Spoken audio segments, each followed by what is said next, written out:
MLS card guy and Nashi here for Philadelphia Union hosting NYCFC. I was coming into tonight, lads. I think I said this to you before we come on. I can't remember where it was, but I was in a chat earlier. This was my last hope for the game week, was New York City, and there is no Magno anywhere. It's wiped out my last two teams in one fell swoop. So it's been an awful weekend for SO5, it must be said. But it's playoffs, and there's always going to be a bit of magic. It's always going to be a bit of fun, so it should be a great game. And guys, thanks a lot for joining me. Actually, buzzing to be it. Well, is there news on the Magno injury? I know he took a knock last game. I didn't know. Obviously, you didn't know he was going to be out prior to it. You stuck him in your lineups. Was it like a last minute call that didn't go your way, or is he going to be back for next game, or if they make it, obviously? He took an injury in the game before, and then he didn't start in the last one. And then when he came on for a bit, and then he comes off again, you think, right, maybe they're just trying to look after him. And then even on the build up to the game, it was like, 50-50, and it maybe all just kind of sounded like, like mind games to me.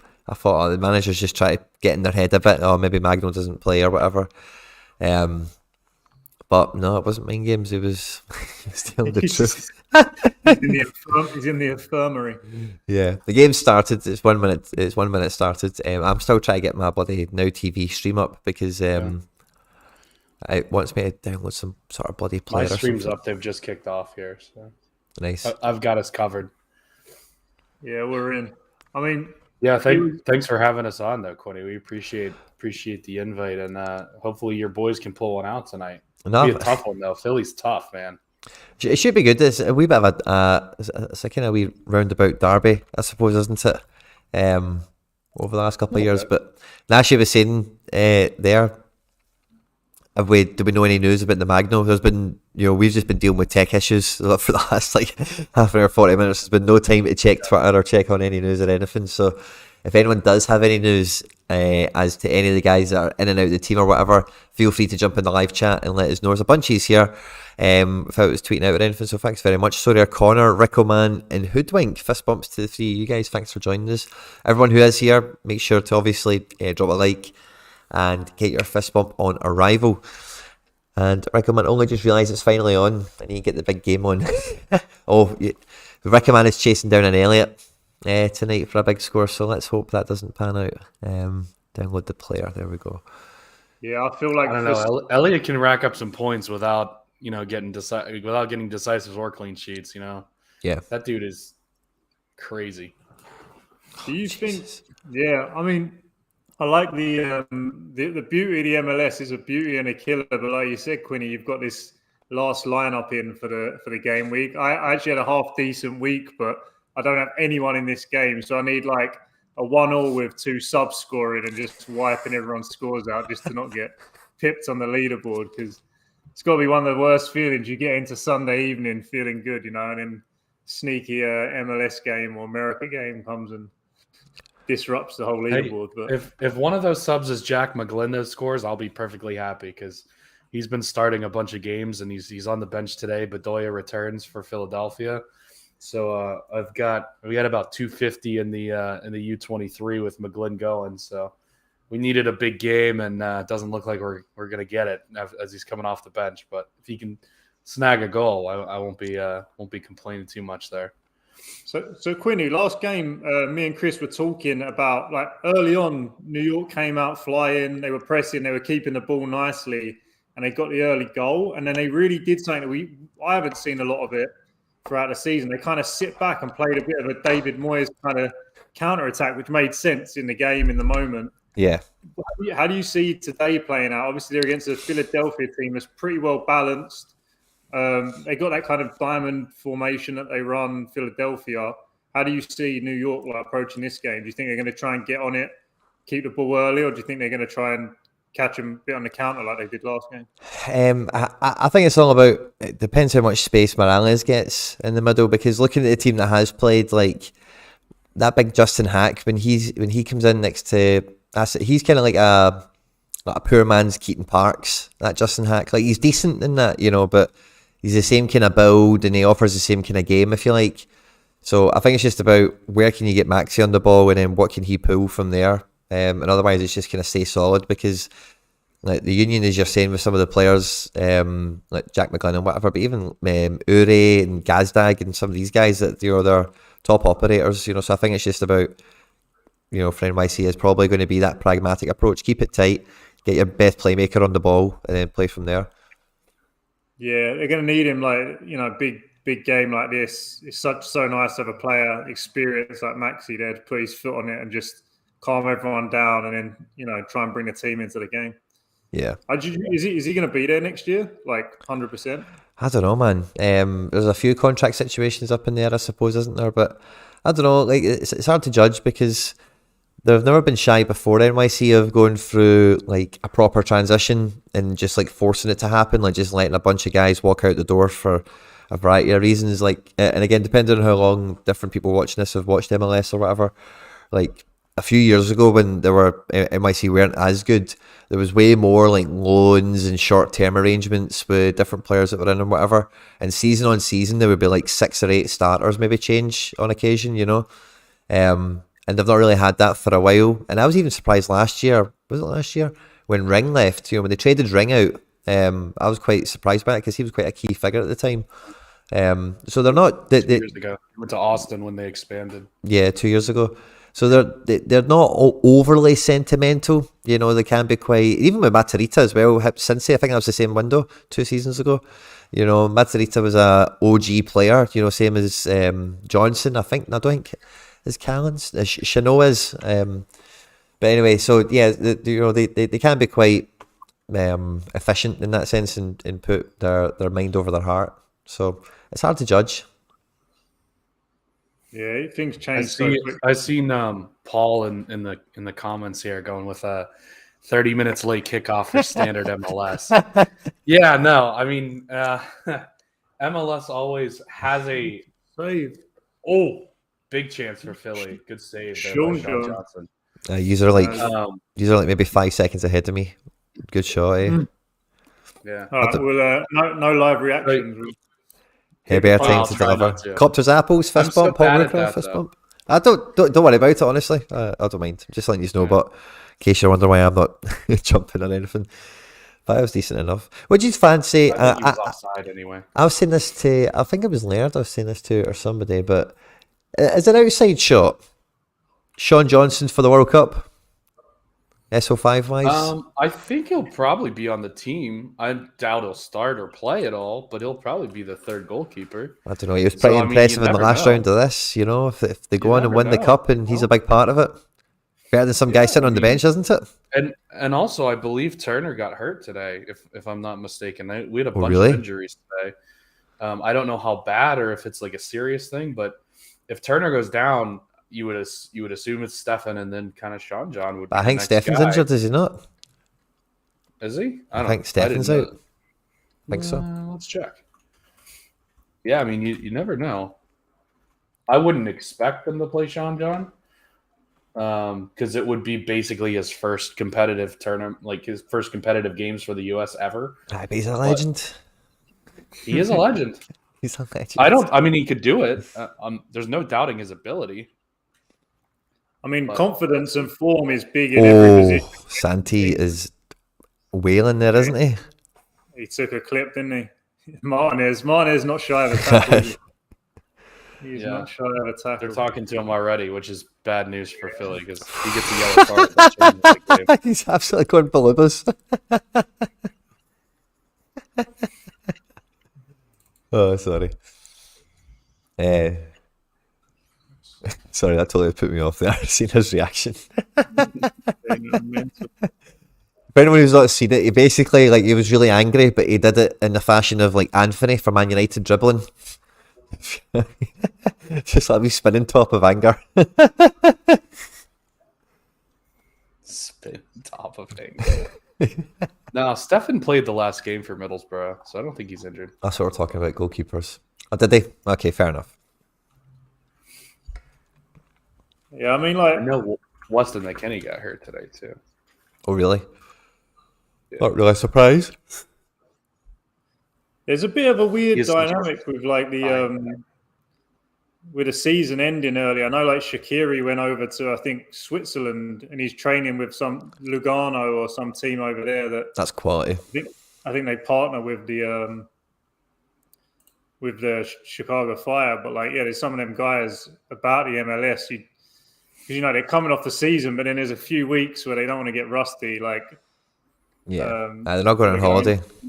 Yeah, exactly. You gotta keep your nut down. That's a quality arrangement. I didn't know any of that. That's fantastic, because that's obviously part of the selling point when he signed that contract, because he's been there for what, like 8 months or something, So yeah, he must have had an eye on it. And I remember, I think, was it Luis Suarez? He said that was the reason why he didn't sign MLS, or like part of the reason, because I think it was Suarez, because he had the World Cup in mind, and he's because he only wanted to sign for a playoff team to sort of ensure that he'd have games until the World Cup kind of thing. Because otherwise, that 2, 3, 4 weeks, it don't sound like much, but makes a big difference if you lose the rhythm before going into sort of biggest tournament.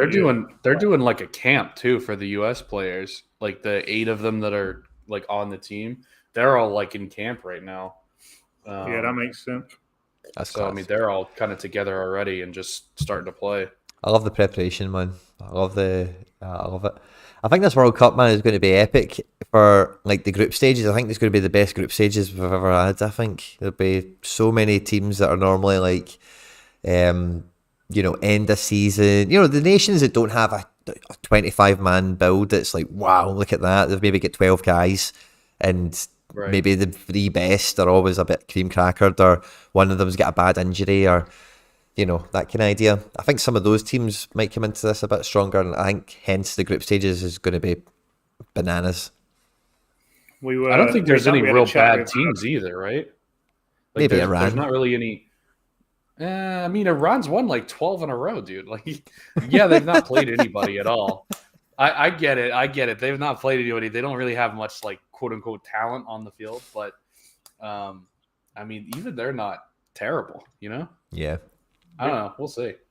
I mean, we were running through it with Harry earlier and having a look at sort of which sort of teams stand out from an underdog run. And like you said there, Quinny, like a few of these sort of teams that you could easily gloss over. We all know who the big sort of glamorous squads are, but there's a lot. I think like the quality of like the second level of team, the sort of disruptors, the kind of underdogs has gone up a lot, even in the last 4 years. Like we were looking at teams like, Serbia. When you look on paper, the quality they've got in that team, like all these kind of middle teams, Uruguay, even like teams like Canada are going to be absolutely flying. They got nothing to lose, young players, like some excitement to watch them. It's not just a guaranteed 3 points anymore. So I expect some kind of real stories, some real narratives to be coming along in this World Cup. I'm really excited for it. I think Serbia is one that everyone looks at.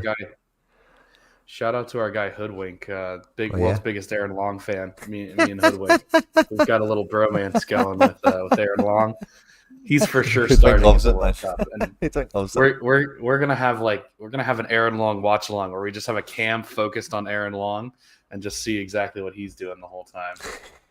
Is it Hoodwink who loves is it like the K League or something? Cecilia, yeah. All he needs an Aaron Long move to the K League to Daigo or whatever. Imagine Cecilia versus Aaron Long. That would blow Hoodwink's mind. He'll be applying for citizenship over there, won't he? He'll be moving to Maxi. Korea. So we need Daegu to play the Red Bulls in a friendly or something. They're not going to win Champions Leagues and playing the World Cup against each other. That's what I think. How are you feeling in the first sort of quarter an hour here? Philly have started well, as you expect, but it's not one-sided. It's a balanced game, but they've got a couple shots off now. It's been pretty nippy. Both teams are quite capable of stringing 2 or 3 passes together and being dangerous. So everyone's kind of keeping their distance, and it's actually a good amount of space in the pitch. But it's been quite nippy. Quite enjoyed it so far. I've kind of been impressed with how good New York has been kind of defending.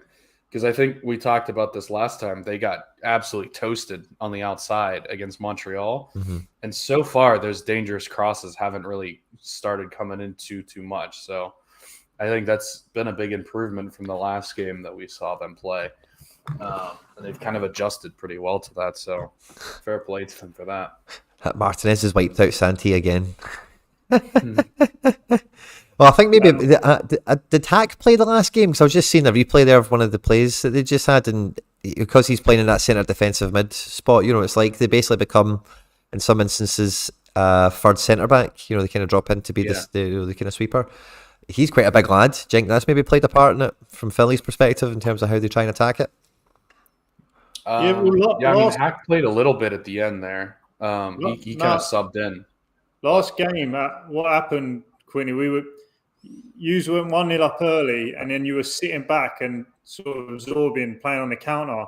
And obviously on a stroke at half time, you brilliant counter attack and got the second goal.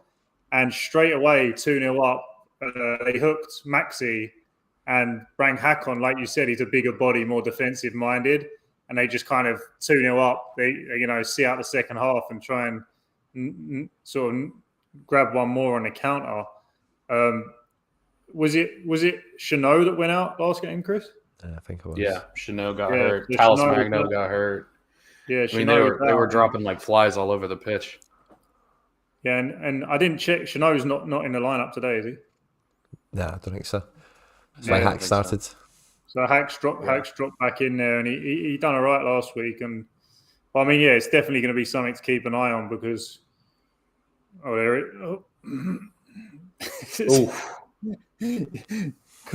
Quinny put it in.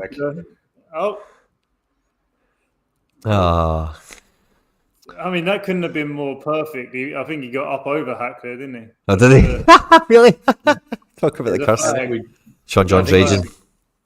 I think he's called offside. Oh, fantastic. Jackpot. I think that's the on-field call. Now, obviously, there's VAR, so we'll see if it stands. But yeah, literally, I think I must have fell asleep by that point. Foul. They were talking about the foul, too. He is standing in an offside position for some reason. That is very weird. It's not a corner, so you can be offside. Yeah, they were just talking about the foul because he's going towards the sideline, absolutely nowhere to go, and Callens runs straight through the back of him. But yeah, Gazdag's offside, so that's not going to count. Mm-hmm. Good shout. Who's been your standout SO5 player for the NYC this year, Quinny? Well, I've not had the NYC cards I've got at the moment. I've not actually had a lot of them that long because I didn't get that many last year because there was just that I had like Zelarayan and a few other guys. Didn't really need them, and they didn't have. There was like last year as well. There was no Magno, there was no Santi. They didn't have half the bloody cards that were worth having.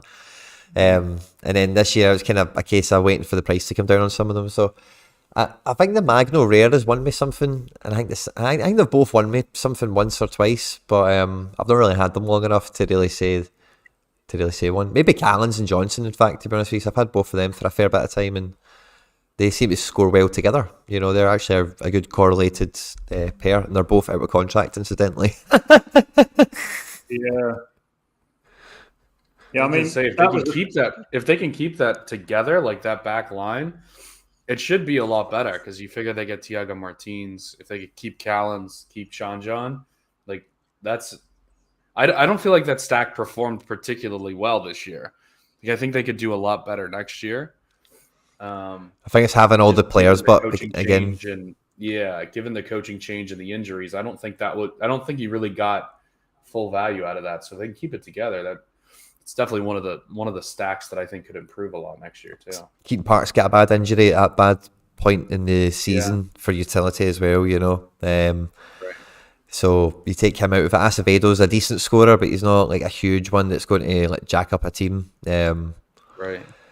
And would you cry? I've not got a Maxi yet, because I'm listening to this, right? So with the NYC cards for this year, again, regular viewers of the channel, there's only 7 years here, but maybe you've seen this before, maybe you haven't. But if you go onto my page on SoRare and you look at squads, and then if you scroll down somewhere, I don't think you need to scroll that far. Where is it? It's like, oh no, it's the top row. NYC MLS Cup champions, right? What I've tried my best to do, and I've got quite far, is get jersey number rares. And I've got like, I don't know, like 9, 10, something like that. Got quite a lot. And the Maxi Morales jersey number is also a player edition Maxi Morales, and it is owned by Emiliano Viviano, the goalkeeper for Fatih Karagümrük. Would you believe it? Right? And I've got Discord DMs. I can show you them later if you want. I'm not going to put them on stream, right? But not long after he got it, I sent him bids for about 3 months, just different bids at different times when I had a balance, or maybe he wasn't playing or something. They're obviously pals, because Maxi Morales like made an account, got the card, and just sent it straight to him.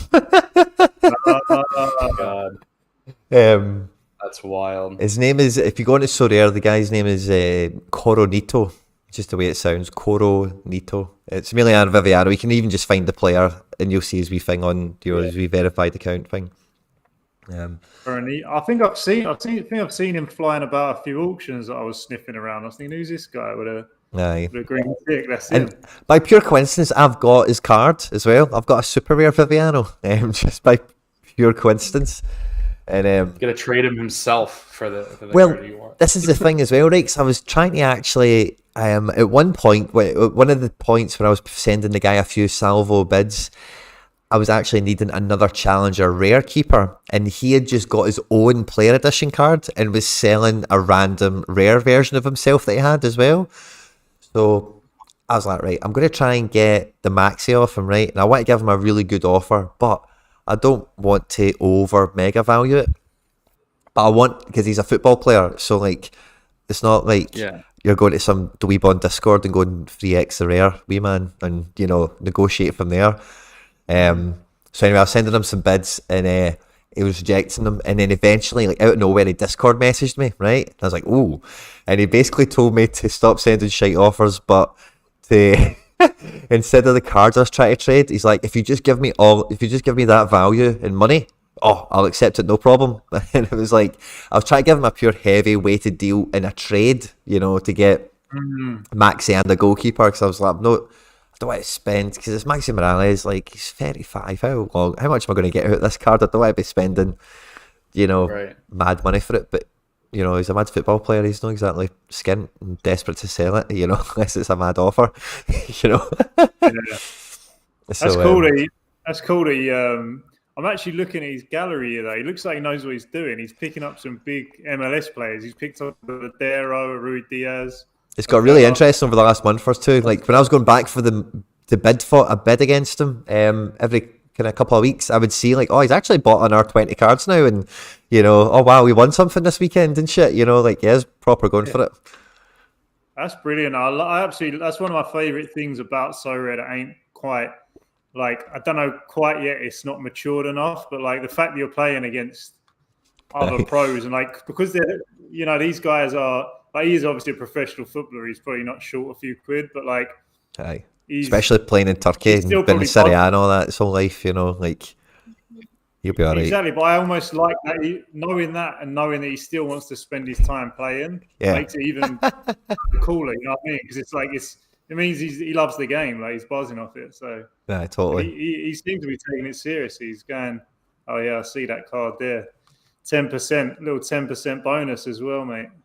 What one's that? Sorry, the Maxi? How do you actually focus and scout players when you're a professional footballer? Like, I feel like all my time is spent scouting players, and I obviously am not a professional footballer, so I don't know how you have that kind of time. I mean, they ain't doing nothing. After about 1 in the afternoon, they're sat there twiddling their thumbs. I guess. They're very perfect SoRare time. Especially a goalkeeper as well, man. Especially when you're a 35-year-old goalkeeper. What prep are you doing when you're away from the training grounds? You know what I mean? You're smoking cigars and drinking whiskey. You know what I mean? We need to Playing get SoRare. Viviana. You need to get Viviana on the next live stream, mate. Oh mate, what a shout! By the way, maybe I DM him back, but he'll want money for that maxi. He'll probably just say nah. How the maxi? But you could get another one. That's what I'm thinking. If you're pals with maxi, you'll just get another one next year, pal. You know, send me that one. It goes in my collection. Are they both Argentine? Is that how they're? No, they played together at Sampdoria. Is a connection I found. And then I'll give you another kind of side story on that collection as well. Is like, so there's a guy that's got 20, number 20 Santi, you know, like the jersey number for him. And that guy wants a flat 0.2 and a trade. I've got number 38 or whatever, right? But he wants 0.2 for the trade, to trade cards. I'm like, nah, mate, that's a lot. That's mega, man. I've paid a lot of money for stuff like that, and I was like to him, mate, no, that is just mental. Like, yeah, he's because I mean, the card's probably worth 0.4 or something. Isn't it? Exactly. He's asking for a 50% markup. 0.1 was the biggest I was going to. 0.11 maybe. And I thought that was pushing it, really, to be honest. But yeah. No. I mean, he's having you over a barrel, isn't it? That's the. It's one card, and it's that card. Yeah. You know, what am I going to do? Yeah, that's kind of a tough thing. Like when you are doing that, if people cotton on, they can kind of hold you over a barrel, can't they? Yeah, but again, everyone has their day in the sun. Like if he gets injured or something, he'll maybe take 1.1, you know, or 0.1. Yeah. You never know. Yeah, I reckon if you said to Chris, Chris, I really want that jersey mint. Can you stick in a bid for this guy? Like maybe a little bit over, like 20% over market or something. Yeah, the fella would probably accept it. But what they've already done is SoRare knows who you are, and thought, yeah, I'll have a bit of a, you know what I mean? Probably, yeah, bit of a chancer. And I've actually just remembered there's a third part of this as well, because Spicer won. I'm just making sure he still got it. Spicer won the jersey number Acevedo, and at first he wasn't too up for selling it to me. He was just kind of like, nah, I don't really need to sell it, I think. Or maybe he was busy, because I know he's a busy guy. And then one day he came back to me and he's like, listen, if you get one that's the exact same as it, I'll just swap you. I was like, oh, brilliant, thanks, man. I'll not get around to getting an Acevedo. I'm going to wait till he's off season and then get one. It's as cheap as possible. Talking about that, I think we're actually already past the cheapest possible point. You think so for an Acevedo? I think we've actually already started a little bit of a climb up, because realistically, like you think about it, when a price is the cheapest is when demand is the lowest and supply is the greatest. So realistically, all these people that wait to the off season to buy the cheapest cards, those represent a rise in demand. So you're not at the lowest possible demand for those people. And I'm explaining this really, really badly. I understand. But like, you know what I mean? Like you kind of gotta be a little bit ahead of where it's like the swing of a pendulum. You know, you're saying that now we're basically at that kind of the maximum kind of swing point, I think, isn't it? You know? We're kind of like slightly sort of kind of on the way back up. I mean, obviously it's not going to be a huge rise yet, but like there are some people who are like, now it's off season, now I'm going to go buy my team. So like we're seeing a little bit of demand now. Well, whereas if you wanted to sell your team, you would have already sold it by now. Like you're not holding your cards for an extra week. You know what I mean? Yeah. Mm-hmm. Something I was thinking about, and I've been thinking about with the MLS specific to this year, is like with the World Cup being on, if you're coming into the game now, or you're starting to sort of plan ahead and build out a team, and obviously they're going to be trying to onboard through the World Cup, and they're hoping that's going to be a big onboarding moment. Like it's natural, right? For like the people joining, they're going to see, and then they'll be like, well, yeah, I could come in and buy some sort of Euro cards, but you know the season's going to be halfway through. Most of them cards aren't playing in the World Cup. So I think a lot of people are going to be in that point where they're like, I could wait till the end of February, but I could go for the MLS and get a full season, full summer out of it. And we've met a lot of people that kind of fell into the MLS through doing that similar kind of, you know, mindset coming into the game at a certain time when MLS made most sense.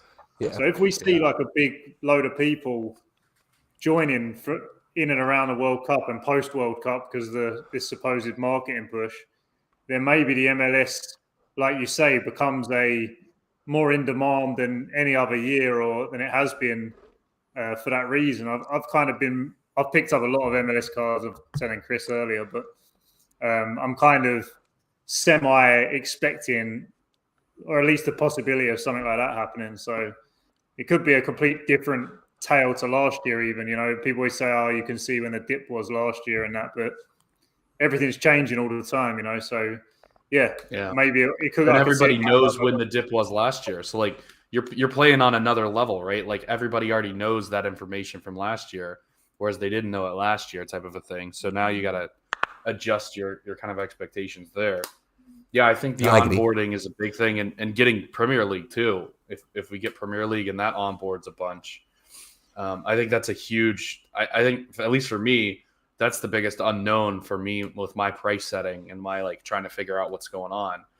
Is, are we going to get a huge new influx of users? Because that kind of does change things around quite a bit. I think as well, as a kind of little sub point to that, if there is a massive influx of new users over the coming period for all World Cup and Prem and all the rest of it as well, the difference or something to bear in mind as well is,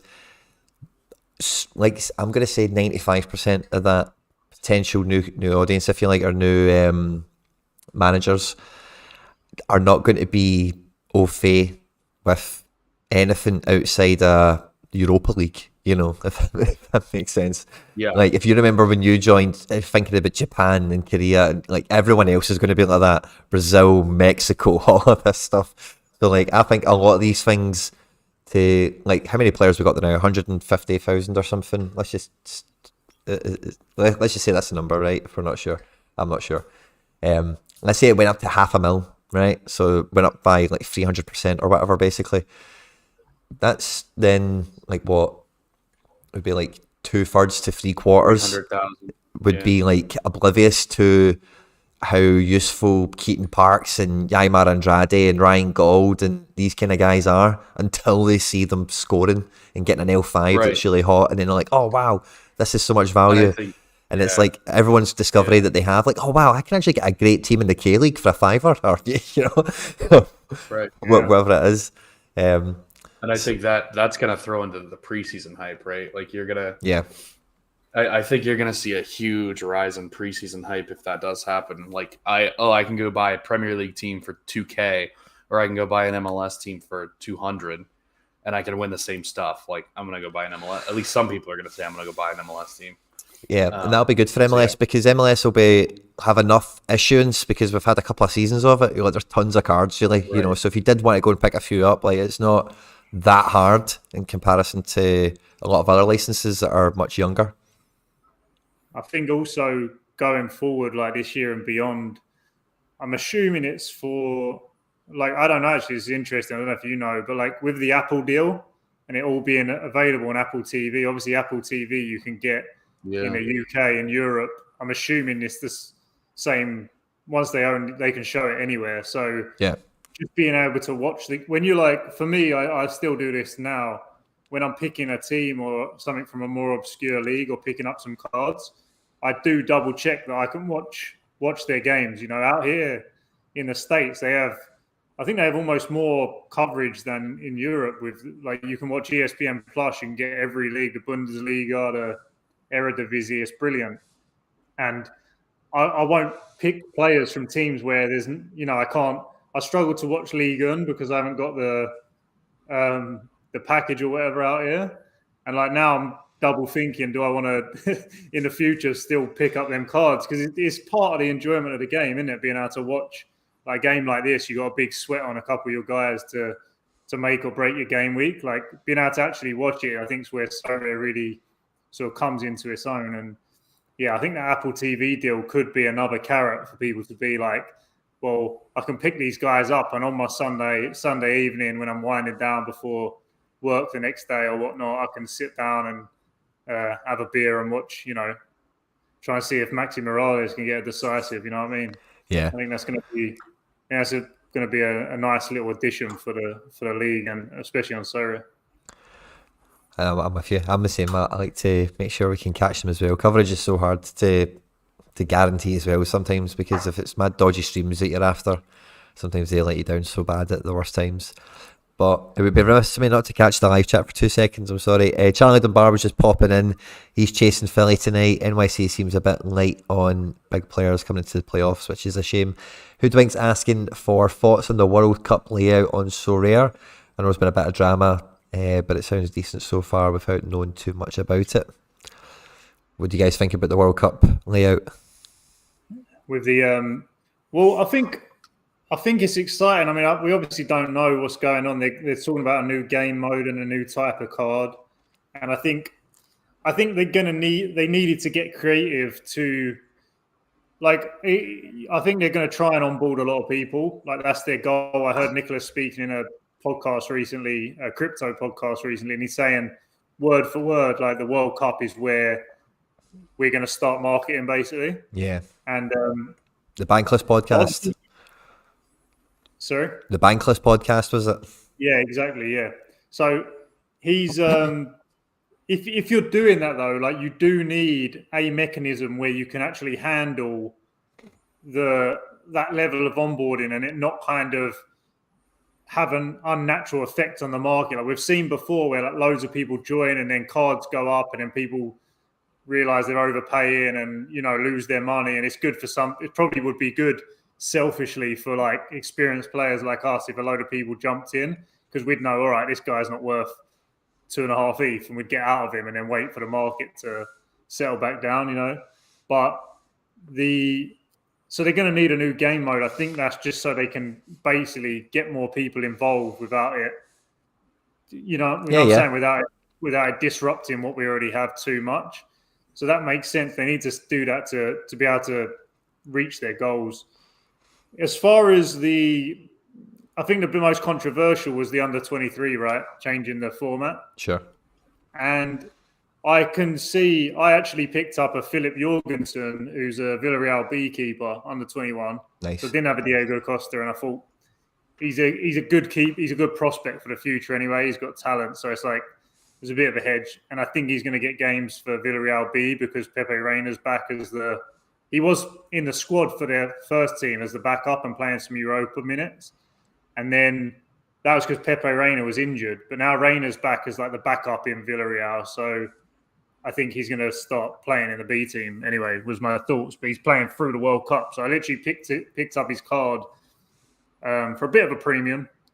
And obviously a couple of them game weeks now, I think he's a bit redundant. But it's part of, like, yeah, for me, it's for the greater good. It doesn't, I don't like it they need to, I think they should do that model in general. I think there should be certain criteria where, like, if there is such a bottleneck over like 1 or 2 cards in any sort of game mode in any week, that there's like a contingency fallback. Do you know what I'm saying? Because I get that's part of the strategy, but when the cards are six grand card, like Diogo Costa is, you know, you're basically wiping out not even like 90% of the player pool, but 90% of the potential people who can ever play SoRare haven't got 6 grand laying about for a Diogo Costa, you know? Yeah. So if they want to build the product, make it fun, it's the World Cup, I think it's a smart move. But obviously, yeah, it's going to be a kick in the teeth to some people. And like the way it is now, the people who own Diogo Costas are going to be bigger managers with more pull and voice who've been on there a while. And yeah, you don't want to upset them. But I think it's good. I got burned a little bit myself. So, I mean, I'm not. But I really think it's a smart thing to do. And I think it's a precedent that I think they should look into more, because it's something that I try to exploit. On the other hand, is look for sort of bottlenecks in players or fixtures or matchups where you get a chance of winning, you know, a card, or a better chance of winning because you own a card or two or a certain stack. But it is a bit of a, you know, you're competing week in, week out, and then you see, like, you know, imagine these small managers, and then you see, all right, now for 3 weeks straight, basically anyone with a Diogo Costa is just going to be winning a bunch of star rares, and then it makes the lower managers less incentivized. So it goes back and forth. But I don't know. What do you think, Chris? I think it's similar to the baseball playoffs. Like a bunch of people had stacks for like the Phillies or Astros, and they're still got full teams going in the World Series, but every other team is not playing anymore. And obviously, with that being the only the only cards in the entire sport that are on that game. Basically, if you have a stack, you're winning a card that week, So yeah, kind of going back to your bottleneck thing, I think the more competition they can throw into it, the better. So I think, that was always the move that was going to be on realistically. Like they couldn't just let everybody with the Diego Costa just dominate U23. That doesn't make any sense at all. And being that the World Cup is such a huge deal, I think they have to go and try and market really well and try and onboard a bunch of new people. So I think that's the play they had to have made. Meanwhile, this game has gotten really chippy. There's a lot of tackles flying in left and right. I believe that's Martinez that's just been booked, right? He worked really hard for that yellow card, hasn't he? He's been trying. That's a big yellow card, though. That's a big one.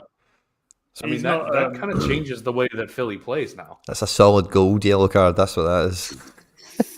Yeah. I love the waving of the finger straight after the challenge. He just snaps him in half and he's waving him off. Yeah, he's like, you're at it. He's tired. No touch. Stefan, my man, fist bump. Good to see you. Long time. Good to have you back. And Morris Pike is also asking us, lads. I'll come back to the World Cup thing in a second, but I just want to get this out because it's been in the chat for a wee minute. Is your opinion? I've kind of spoke about him already, but I'll get from you guys' opinion on Keaton Parks. I'm guessing Morris is asking, is this from an SO5 point of view, perhaps? Yeah, I mean, he's a really good quality defensive midfielder. Obviously, the personal health problems are a huge question mark, and they make him very, very risky to own because that kind of thing can kind of just flare up at any time. But I mean, as long as he's on the field, I mean, he's a high floor, low ceiling type of guy. So I think he's quality. He's been in the U.S. setup before. He's played games for the U.S. national team. I don't think anyone really denies the talent or the quality. It's just, is he going to be on the field long term? Even just from a personal health perspective, like hopefully he's just like okay as a human being. So yeah, I mean, I love the kid. Hopefully he does well, but I don't think I would buy him just from that risk perspective. What about you, Quinny? I think with Keaton, like he's a quality player, and I actually think that from an SO5 perspective, this is kind of a little bit weird in a roundabout way, but these health concerns, not even from just SO5, but from like a career perspective for him, maybe has stunted him because I watched him early on in the season and he stood out at this level. And I think he's got the physicality and the quality to make the jump to Europe. But maybe with these concerns, like people will be scared to give him that contract. Maybe he just becomes like an MLS kind of lifer. And I think as a card owner, that's kind of what I want in a weird way. I think he can become like the Declan Rice of the MLS, where he's going to guarantee you when he's playing like a 60 floor, which is huge in a lot of lineups with a lot of strategies. Like if you've got one guy in your team that's guaranteed not to like wreck that lineup, and occasionally he's going to get a goal and get a 90, that's like really kind of it's not necessarily glamorous. He's not banging in goals left and right, but like I like that kind of option to have as a card, especially if you're looking at kind of super rare levels. For his price point now, I mean, he's got the ability. I mean, I think if he's fit, he starts for New York, and New York should be a good team. They should still be finding goals. And, if you're on the pitch in the MLS, one's going to bounce off you, one's going to bounce to you. There's enough goals in this league that I think he's still going to get, even though he's a bit more defensive, I think he's still going to get his share of goals and assists. And also, I could completely see when Maxi moves on or retires or whatever, I could see them putting Keaton Parks in that role. He won't be maybe quite as dynamic, but he's got a lot to offer going forward. And he can also offer a lot in, defensive pressure as well from that spot. So I could see them maybe as a makeshift 8 type of almost looking like a 10 and maybe creating a few more chances for NYC. And that's a good point about, being an MLS lifer type of thing. That definitely not something I had considered before, but that's an interesting point because, he's got world-class talent. And if he does stay in MLS, if he does get scared away from Europe, from some of the top teams, wherever he ends up, he's going to play well. So it's just kind of hard to leave MLS as an American, I think, if you're not 19 or something. I just don't see many clubs coming after those guys once they get to 22. Look at Jordan Morris, man. He basically begged somebody to take him. And it was only Swansea, and he's quality. He could really do a job for a lot of teams. And it's just because he's 24 or whatever, 26. I don't know how old he is. But obviously he's been injured for a few years now at this point. When that move happened. So yeah, I think that's a great point as well in that sense. I think sometimes the way football's ran now, that profile sometimes just goes against you, and it's like, yeah, well, I'll just be here and be the big fish. Yeah, and I think like you said, he's asking from a well, it's kind of ticks both boxes. Like he's a quality player on the eye. He passes the eye test for me. Yeah, and from SO5, I think he's a player for that price. Like he can hit peak scores, and I think when he plays and when he's flying and playing 90 minutes, he's an all-round player. He's an all-round centre midfielder, and he's going to churn out them points. Ooh. So I think he's a card worth having for sure. So for those that don't know, Keaton Parks has had a bunch of blood clots that have kept him out for like months at a time, which is just personal life-threatening health issues. So those kinds of things can flare up. I believe he's is he come back now? Or is he still out for? He was on the bench recently. I don't know if he's made the bench tonight. I've not checked. I've not played him. I know last year during the playoffs, he missed all the playoffs because of the blood clots, and he missed the first 2 months of this year, and then he got blood clots again, halfway through this season. Yeah. But yeah, it's just it's nothing to do with an injury on the pitch or anything like that. It's just personal health issues. And Stefan is saying he is hoping to win Second Division Europe Rare this game week. Stefan, congratulations, my man. I'm going to go and check the leaderboard out to see you. You've got a really funny name, and I've totally forgot what it is, but I know I'm going to remember it as soon as I see it. What is Stefan's team name again? Sorry, guys. Have you been paying attention, Quinny, to the second division? I haven't been able to field a team yet. Have you been paying attention to how fierce that competition is and what sort of prizes are being knocking about in there? Has that been kind of a success, do you think? I think I would very much like to get some championship cards for it. I got some limited La Liga 2 cards for the main intention of playing Specialist Limited throughout the World Cup period, if you know what I mean, when these guys are playing, when the World Cup's on, play Specialist. But in the meantime, I've been just putting them in limited in that division. And I've bought a decent amount of guys, but I'm paying no attention to it. And I'm just going on to that new feature on SoRare Data where it's pick your team, I'm just going to SoRare Data and just going second division Europe, pick my team, boom, and then just leaving it. And it's obviously not terribly sophisticated for forecasting future fucking rotations or random DNPs and stuff, So it's backfired on me mainly. But I don't blame them for it. It's just, it's me being lazy and not doing the homework. I haven't actually. I wonder if there is someone who's, I don't know if I've seen it in the content or anything, if someone's just played a month where they just get their lineup picked like that and see kind of how they get on. No sauce. That's it. Oh, man, I should do that. I should definitely do that. Sorry, what was that? Volunteers tribute. Someone send me a bunch of big cards and I'll just let the computer auto pick it. And we'll see how it goes. Do you know what you should do, Quinny? Or not you should do, but would be kind of interesting to see if you can output. You could do a mock. See if you can outperform the auto pick. At the start and the end of the game week. So you get the 4 lineups that have been auto picked by the computer. Sure. And then obviously we'll think we know a bit more than the tech. So you see if you can sort of track if it's a kind of play against yourself. I like it. It could be an interesting one. It's it's what's the chess player's name? Magnus Carlsen beating the computer. Yeah. Beating the computer at chess. There you go. Yeah, that's an interesting one. Stefan is 9 points clear, top of that division, Nashi. And yeah, he's got a captain on 92 points. I don't know if I recognise many of your players, Stefan. He's got Jean-Luc Dompe for Hamburg up front.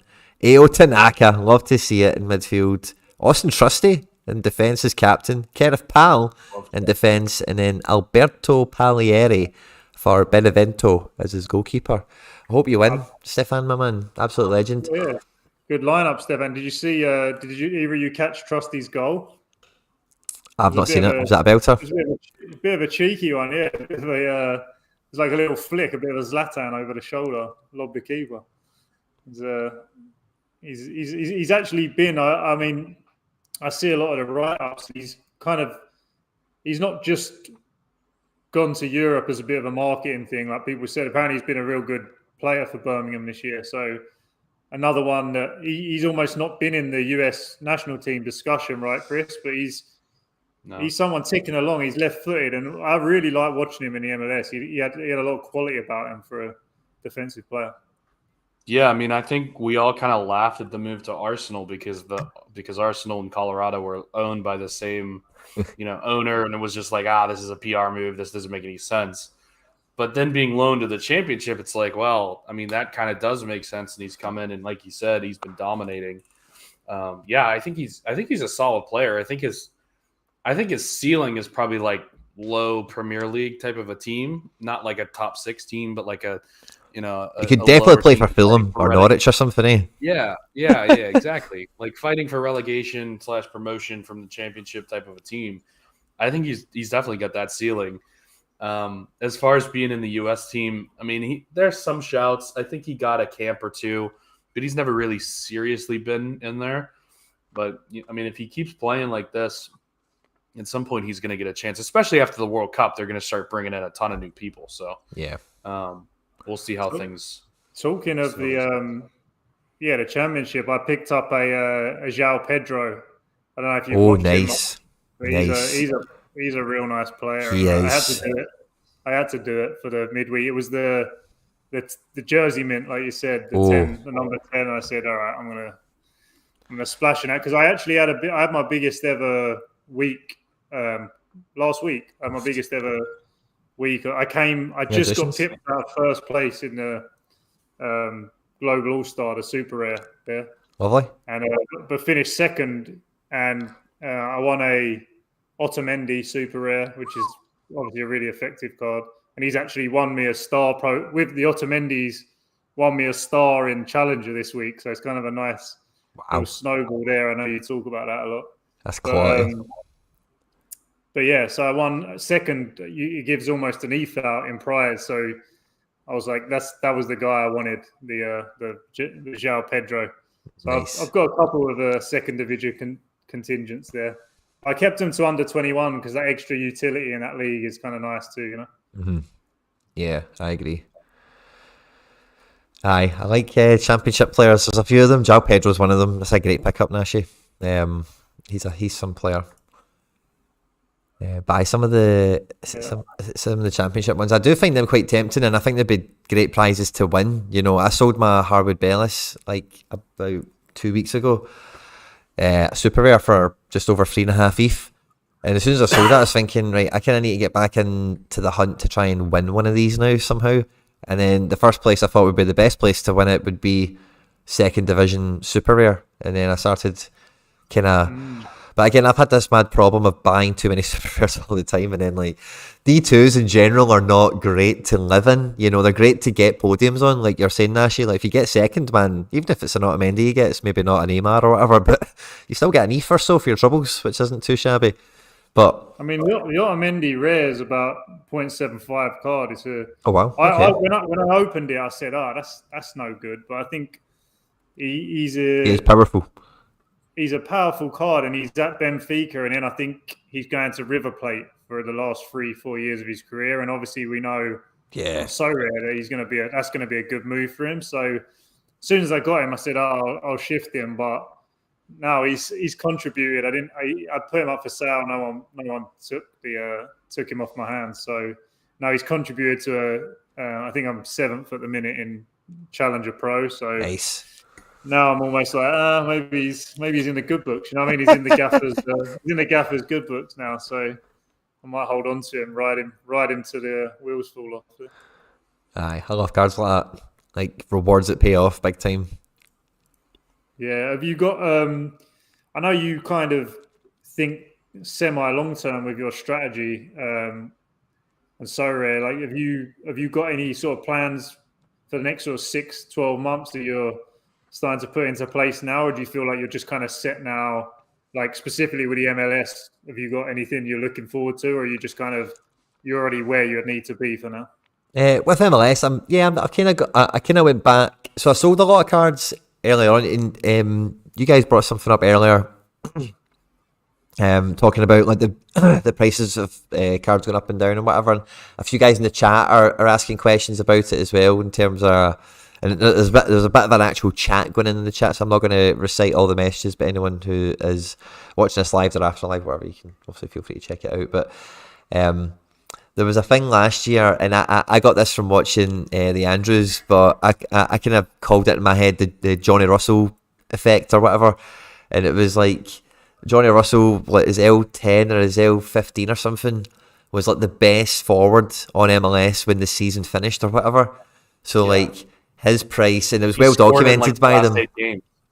Whatever it was super jacked, and like the whole build up to the new season was just, you know, until there's a game, you know, it's just he's the best. The price goes up, and then boom, he's not the best anymore, and then boom, new cards come out.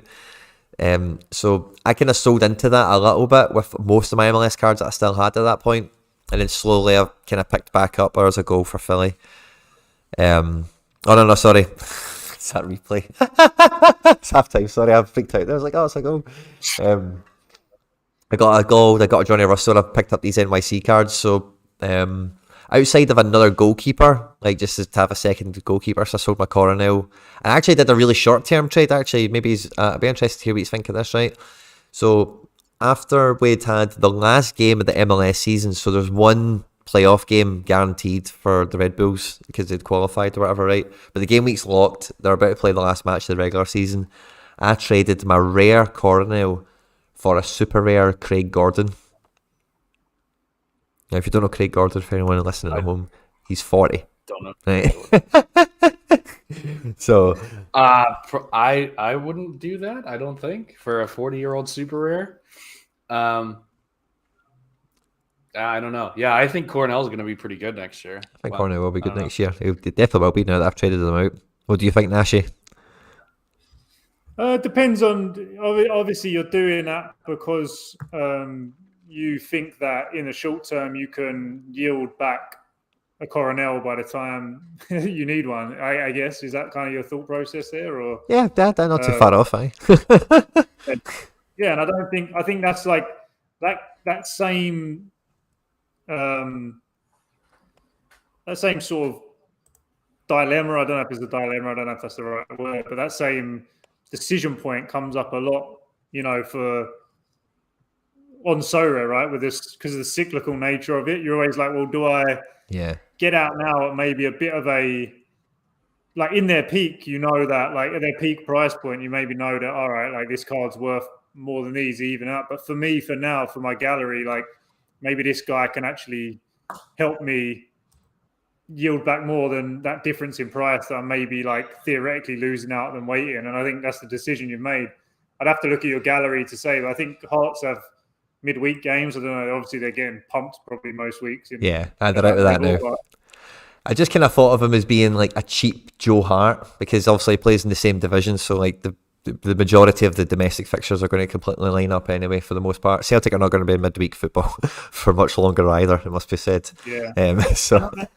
And a little side note to it as well is Gordon is currently the Scotland's #1 keeper, and it's kind of, I don't know, I think it's expected he's going to keep his spot until the Euros next. Like, obviously we're not going to the World Cup either. So I know he's 40, but you know, he's maybe like a Japanese keeper. Maybe we get him till he's 42, 41 or something, you know. Yeah, if you get a couple of years out of that card, I mean, the thing with I'm the same with super rares, and I think that actually if you want to start getting the most out of these super rares, you have two options. You either buy elite ones for D3 and don't waste your time buying non-ones. But if you're going into the D2, you can kind of, if you have a goalkeeper, it's actually really effective in the sense of like you now have these specialist leagues. Yeah. You know?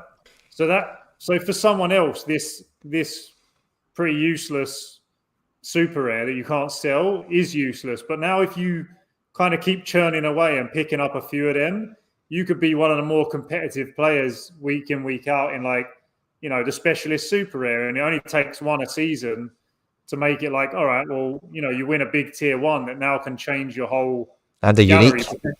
Like you said about Otamendi, like now I've got a fairly competitive card against any player on the platform in D3 because he's a card, although he's old, he can put up 80s. sort of 65, 80, 70 week in, week out, and the odd 100 if he chips in with something.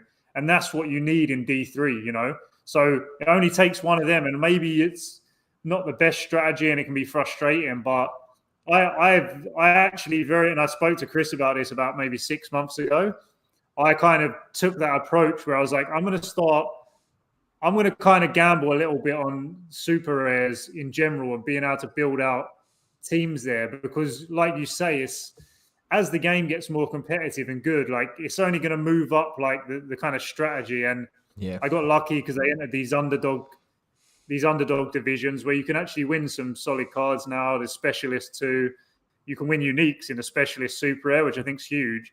And you need goalkeepers there. So I think the super rare goalkeeper could potentially be an underpriced asset on SoRare at the minute. And I guess time will tell. But yeah, I've had some luck recently. Like the start of the season, I picked up basically a full Argentinos Juniors stack. And it was kind of a stupid expense at this time and didn't make too much sense. It was a bit of a gamble. That's been my best sort of investment on the platform in terms of ROI, because every time they get a clean sheet, where they've managed to do a few times, they put you well in the hunt. You get if you get like sort of a 70 average from your keeper and 2 defenders, which often on a clean sheet you get in super rare divisions, that puts you well in the mix. Like you just need now. What I'm saying? So it kind of worked out for me there, and I think without the goalkeeper. A lot of people buy a bunch of super rares but never buy the goalkeeper, because they're buying them for like D3 and plug in here and there. But I think having a goalkeeper in a back pocket, you only need it to make sense for a few weeks, a year, a season, where it gives you a real shot at like one of these top prizes in these divisions. And yeah, I think you're in a similar spot to me where like in sort of the rare, you've kind of got your gallery, where you're at. And to take you to the next level, you're going to need to get lucky and win like a big gallery change in super rare, right? And I think being in the hunt for that's kind of exciting. I don't know. What are your thoughts? That's what I like about. Sorry, mate. That's kind of where I'm at now in terms of like winning stuff and whatever. I was just kind of getting caught away there in the chat. Sorry, it kind of threw me off because Francesco Ballati here was actually saying that he picked up his first 2 super rares today, waiting for the Argentina season to come in. And then when you were talking about your stack, he was complimenting it. So I think Francesco's maybe a man, because he was also asking about America's off season. So maybe he is close to the Argentinos Juniors back in your stack. But I've had a similar experience with like going through into D2s and them yielding stuff for you, and it helps you kind of build up, and it's chasing the big one. Also, I got that Kyogo this year. It's probably that's definitely the best super rare I've won. No two ways about it. But like I was saying earlier with D2s, unfortunately, but it's like the tier, like see when you're living in those divisions quite a lot. Like I wouldn't say I've lived there necessarily, but I've been competing up there for like the last year and a bit with like 1 team, 2 teams. Is that the crap prizes are so painful, man? They're so painful. Yeah. Because it's a real feast or famine. Because there's even though like the ratios are okay, there is only like 18 cards getting paid out, and it's like 3 of them are epic, 4 of them are modest, and then the rest are dog shit. I have a. I mean, we'll keep it on the live stream, but I have a little bit of a theory there too, with the super rares, and I think that's to do with. I think like winning tier 1, tier 2. America super rares is way more valuable than winning all-star super rares. And I'll tell you, because the price point of MLS cards is generally worse. Like there's a lot of guys who are in that range who can like put up scores. They're like legitimate scorers, but they're kind of guys that no one really wants. And in the MLS, like you can win a guy like you talk about Keaton Parks there, right? He's going to be a tier 1, maybe tier 2 in global. But you win his super rare, you can now use an American super rare in global kind of effectively, especially if you're a lower budget, Yeah. And I think you can compete in that division. So that's kind of what's happening with me, where like, you pick up you don't need for your super rare to get hundreds every week. But if you've got a Keaton Parks where he's getting like the 60s, 50, 58, 62s with no decisive, and then one week he gets a 80 or 90, that's absolutely massive and puts you in a hunt for like a big all-star D3 prize. So that was kind of a thought that I had with the Argentina League, building on the comment there. I think it's kind of you can get specifically for super rares. I think there's some valuable America cards, probably the same with Asia, what you can then plug in and build out a D3 team in Global All-Star that's somewhat efficient and effective, So I want to get to what Jorge has put in here, and shout out to Jorge, who's Hey. the host of our SoRare in the States basketball podcast. So shout out my guy. He wants to know if SoRare is going to cover the Leagues Cup next year, which is a really important question, by the way. For those that don't know, next year Liga MX and MLS are going to start the Leagues Cup, which is basically a World Cup format. Every team in MLS and Liga MX is going to compete. It's going to be a month long. So if they don't cover it, you're losing a month of summertime for your MLS cards. It's a massive, massive loss. So it's definitely something to consider with your teams. So I just want to kind of bring that up, and I don't know if they'll cover it. I hope they do, obviously. I think that's other competitions. They probably won't, though, right? I think that's like an MLS. Like I think the kind of genesis of that competition, but is the leagues trying to make themselves more marketable, and like MLS and SoRare, their whole kind of thing when they did the launch this year was about, in line with the Apple TV thing, like reaching a bigger audience and yada yada. So I'd be surprised if MLS didn't pick up the phone to SoRare and said going to do a promo thing for our league, and then de facto they have to cover it, because maybe it's a big promo point, kind of idea. Yeah, I mean it's kind of unprecedented. Just my first thought. There's not really any other competition or maybe there is. I don't know. There's not really another competition in the world that two leagues basically play each other for a month, and it's just this big competition. Like, there's not really anything comparable to that, is there? I mean, maybe Europa League and Champions League is the closest thing. Well, it should be akin to that, I guess, because it is a sort of. But again, who's organised? I suppose if it's CONCACAF. I don't know what the rules are around that, but if Opta cover it, which I'm sure they bloody will be if they're getting paid. MLS and all that are going to pay. They're going to want to splash out, and they're going to make it right. They don't do anything by half measures. If they're going to throw in a competition, it's going to be bells and whistles. Yeah, it should be a really fun competition in real life. Just hopefully we don't lose, an enormous month of coverage when all of Europe is off. Like, basically the entire platform of SoRare will be off at that point, except for Asia. Like they'll be, because Liga MX and MLS are two of the summer leagues. So we'll see how things work out there. And then also, second half has started here, and my guy Jack McGlynn has subbed on, so we are now actually paying attention. I think Jorge is definitely. I thought he was definitely at it there with that comment at first, but it seems to be taken very seriously. And Jorge, the happiest man on earth, is hyped for it as well. There was another comment that was running about somewhere else. I'm glad we caught Jorge, and there was somebody else I seen as well. Ryan Wilkinson, fist bump, good to see you. And I am Roost. No, I think we actually spoke about that, but fist bump, good to see you, my man. And CR. Fist bump. There's a big chat going on in there.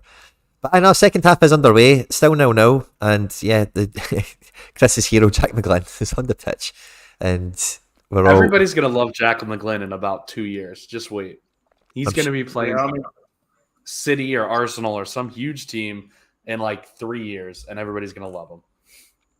I could see him get a move to the Bundesliga or something. Would be brilliant for someone like that. He's so technical. I mean, he's got, if he develops physically, he's got bags of talent. I like watching him play. I'd love to see him I can see him going to the Bundesliga. And he's a lot more technical than Brendan Aronson. Like Brendan will run a lot more and he'll be more of a pest, but like Jack McGlynn's left foot is much better technically. They're different players. I mean, Aronson's been brilliant this year, hasn't he? I mean, I don't know if you watched much of Leeds, but that is a big jump up that he took. Like, it's kind of obviously the transfer fee was high, and like everyone know he had ability, but it's a massive jump from the Austrian Bundesliga to the Premier League and playing for a team like Leeds who aren't going to be pumping people every week. Like, and he's produced. He's done really well, and that should be a great sign for American fans and people like the MLS, and that it gives more people like McGlynn a real optimism that I can go do that because that guy went and done it. You know what I'm saying? And totally, it's there for the taking. So I mean, I really like watching Aronson. I was a bit, there's that thing around some American players get talked about a lot, obviously because everyone's rooting for him to do well, especially living over here. But he seems like a real deal, and he's stepped up and took his opportunity. So great credit to him. Even though it's probably killed him on SoRare, but Aronson is a much better real life player than SoRare player, I think. Like, I don't think Aronson's going to pump in a bunch of goals, and he's not really going to make a bunch of defensive, statistic plays, but he's just going to constantly harass the other team and put them under pressure, and they'll be just loose passes. Like, it's just little things that he does that don't really show up on the stat sheet. So, I mean, I own a Brendan Aronson, and I rarely play him, but I still love having him on my team just because I love the player. One of my favorite players from the U.S. team. Yeah, I was a big fan of Aronson. I had this card, and I had Mark McKenzie, and I had Andre Blake when Philadelphia won the Supporter Shield. There were like 3 cards I played like all the time. It was like the first season it was out. And yeah, even when Aronson would kill, like you never really get into the 80s, like he'd get 62, 68, 76, and 52, 48, that was it. He never really went and broke. Maybe he did once or twice, but it was very infrequent, I don't even remember it happening. But he's quality in real life. I loved watching him. Really exciting player, really catches the attention big time. You're like, oh wow. Like, and the thing with Aronson doesn't stop running. Yeah, and the thing is, with guys like Aronson, when you watch them, you think, oh, that guy could do that at any level, right? But it's easy kind of saying that when you watch them, because what they do is dead simple. It's not like they're Messi and they're untouchable, or they're Ronaldinho and they're like freakishly amazing. They're just really good, But when they actually make the jump and they transition that up, and he still plays the same, he's not like changed. Like, look at Almiron, look how long it's taken him to adapt, and he doesn't really. I've not seen his. I've not been watching him that close this year, right? But he's not playing the same as he did at Atlanta. At Atlanta, he's number 10, right behind the striker, whereas in the Prem, he's tracking back. He's on the wing a bit more, so he's had to kind of change, I guess, because of the way he was good. Yeah, I think I'd say first 5-6 minutes here for New York has definitely been better in the second half. I don't know if you're a little more hopeful here, Quinny. I thought Philly had New York kind of under pressure for most of that first half. And New York's going to come out a little bit more aggressive, and they're kind of taking it to Philly a little bit more. So definitely a better start. Yeah. I've not really paid too much attention, so I've just been trying to keep up with everything. But I can see my ball. I'm actually just really realising that Tinnerholm is starting. He's been in and out all season. Tinnerholm is such a good player. Nice. That was such a shame that he got hurt. That's solid. There's no Gabby Pereira cards, is there? No. He's a player. Yeah. It's the most frustrating thing in the world, man. Yeah, Missing I think cards. that's the one nice thing about like all this second division Europe and all the America's leagues, because like we're gonna get to a point where guys transfer in and they already have cards. Yes. And you won't have this like, oh, it's got to take a whole season before we can actually play with these guys. Like there's not a whole lot of leagues now where you can come from and legitimately play at a high level and you don't have a card, Yeah. I think it will help that second division. I think it does help the SoRare wise, the MLS and Asia, because it just takes that one extra layer of protection of having some of these guys that like, they move out and they, some of these top, obviously the Celtic things happen with some of their best J League players. But I think before that, I think was it Tanaka or somebody went to Düsseldorf. like the second division and stuff like that, and like just that risk made it the whole market a little. Whereas now there's a little bit of insurance. At least you've got someone serviceable and useful. If like the old worst case scenario, he goes to a Division 2 now, isn't like complete death, which is, I think it's good overall for the game and for specifically these leagues that we kind of like to play. I agree. Yeah. You know who's really come on? Real good player in real life. I mean, he's not going to do much on SoRare, but I don't know if you've seen Mitoma at Brighton. I've not seen him at Brighton, but I'm really pleased to hear he has been good at Brighton, because I was a big fan of him at Kawasaki. Well, he went there, and I think he went to Belgium and had a good Belgium year. was good, yeah.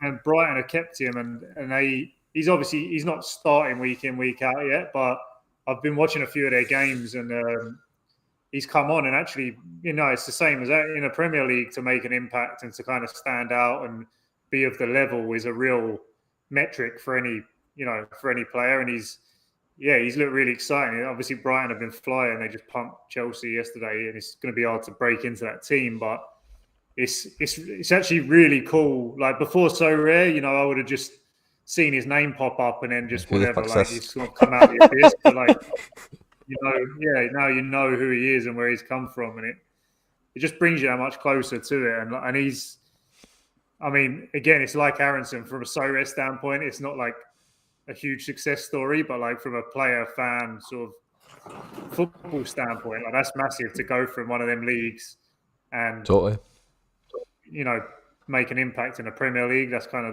the pinnacle, He's went from champion Asia to challenger Europe to champion Europe. Yeah. That's not bad, eh? And Aronson? Aronson's done it from America. Yeah. Well, he needs to retire in America now and do the sweep, Get Aronson over to the K League or something then. Yeah.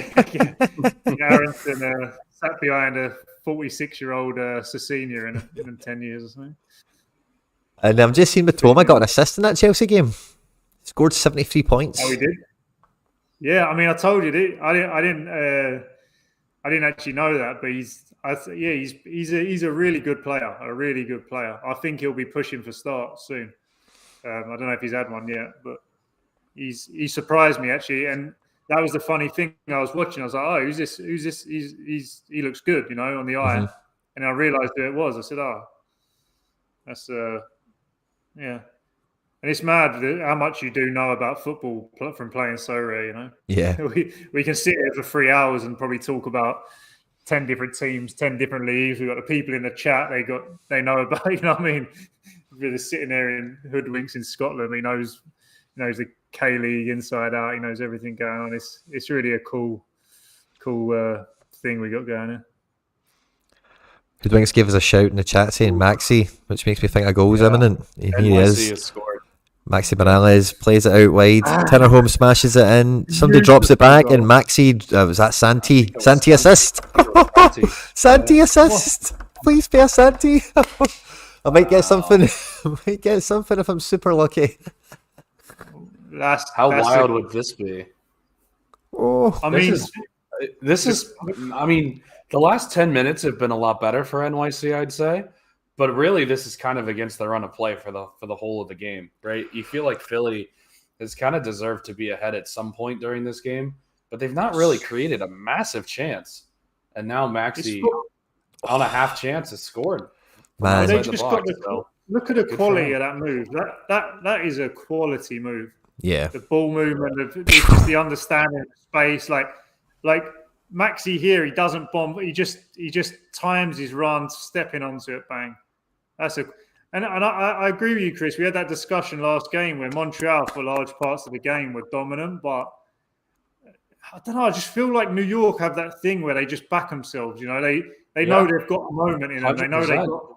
They know they can kind of bang that counter punch and put the knockout blow. And that last game they put a couple of beautiful counter attacks together, and that was another. And this is all the more surprising considering, at least for me, a lot of credit for last year kind of went to Ronnie Dyla and the coaching staff and how good they were. And now Ronnie Dyla gone, and it's still just the same old New York. And it's like there's more going on here than just Ronnie Dyla and Tati Castellanos, which I thought a lot of it last year was just those two. And they're still just plugging right away. Just continue to take out one of the best teams in the MLS here potentially. Obviously, there's a long way to go. But if this holds, a New York LA final is massive. Like the two biggest cities in the US going head to head, the defending champs versus the defending Supporter Shield winners. Like the storylines are going to be great if this holds. Yeah. Obviously, a long way to go. Long way to go in this game. Yeah, I think we're going to see some twists and turns here. I mean, if New York sit back like they did last game, I mean, Philly will start turning the screw, and I think a lot of this too is like Philly is a defensive-minded team, so if they kind of how do they play down 1-0? They've not really been down 1-0, especially at home all year long. Yeah. They've only given up 8 goals at home all year. So, like, how do they handle this? They're used to hitting people on the counter. Oh, my Lord, Andre Blake just made a ridiculous save. Oh, really? Oh, he did. It was a good save. Oh, what a header. Was that wee Maxi? Oofed. No, it was Callens, wasn't it? No, I think that was wee Maxi. Was it Callens? What was he doing up there? We're winning 1-0. He's just doing a mad one. Ludwig's out here ruining everything. He's just spoiling everything. Throwing wows in the chat. It's the 58th minute. I hope it's not Callens. It was Callens. It was. It was a great header. He got across his man and just big save, like big moment from the skipper there. Blake's a brilliant goalkeeper. I'm surprised. I mean, he's quality. I'm surprised he hasn't played. I mean, did he play in Europe at one point? I couldn't tell you. Mm-mm. He's been with the Union forever. Yeah, he's a class keeper. He's been with Jamaica's national team in the Union for a long time. Yeah. But that was like 10 years ago. Guys like him wouldn't get a chance because they're too old. Yeah. MLS isn't really that good a league. And now I think if you get an Andre Blake come through at 23, 24 years old now, I think they're going to get a chance in Europe. It's a whole different league than it used to be. I think they need to be exceptional, to be honest, still. Because if you look at Turner, I didn't see him going to Arsenal. I bought his SoRare card, deliberately saying that this guy's not good enough for Europe. He's quality in MLS. Don't see him ever going to Europe, And he went.